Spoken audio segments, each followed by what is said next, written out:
मार दो तालीम दो क्वाइन एजुकेशन नामी तंजीम घरों का कचरा बेचकर सिंध के मुख्तलिफ शहरों में बच्चों को तालीम दे रही है। आपकी प्लास्टिक की बॉटल्स हो गई, टिन हो गया, घर में जितना भी गत्ता हो गया, पेपर हो गया, रैपर्स हो गए और लोहे के टुकड़े हो गए, वो इकट्ठे कर रहे होते हैं थ्रू आउट द ईयर और साथ साथ वो उसमें फिर डोनेट कर रहे होते हैं। तो उसके नतीजे में जो वसाइल आते हैं वो परचेज होते हैं। देखिए दी क्वाइन एजुकेशन का आगाज़ 2010 फ्लड के बाद हमने इसको कंसीव करना शुरू किया और ये 2017-18 में इसने अपने बेसिक स्ट्रक्चर को मैच्योर करना शुरू किया। और इसका आइडिया ऐसे आया कि हम देहातों में जब ट्रैवल कर रहे थे तो हमें लगा कि तालीम एक बुनियादी ऐसा जुज़ है जिसके लिए मजदूर और किसान का बच्चा स्ट्रगल कर रहा है।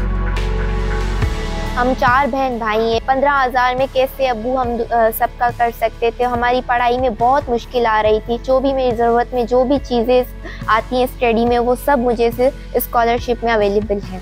3,000 बच्चे मुख्तलिफ स्कॉलरशिप में इनरोल्ड हैं जिनको through out the year educational scholarship मिलती है जिसमें वो इनरोल हैं और वो मुख्तलिफ अजला हैं। उम्मकोट है, वो हैदराबाद है, वो घोटकी है, वो दादू है, वो कंबर शिदातकोट है, वो कैपपुर है, वो कराची है और इंशाल्लाह फ्यूचर में हम एक्सपेंड करना चाह रहे हैं पूरे पाकिस्तान के देहातों में।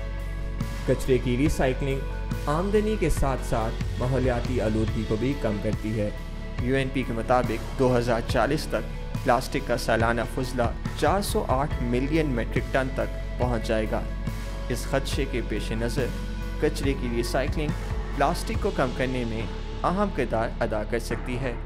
प्लास्टिक के 12 अक़साम हैं जो कि हर प्लास्टिक अलग होकर एक अलग शेप पे चली जाती है।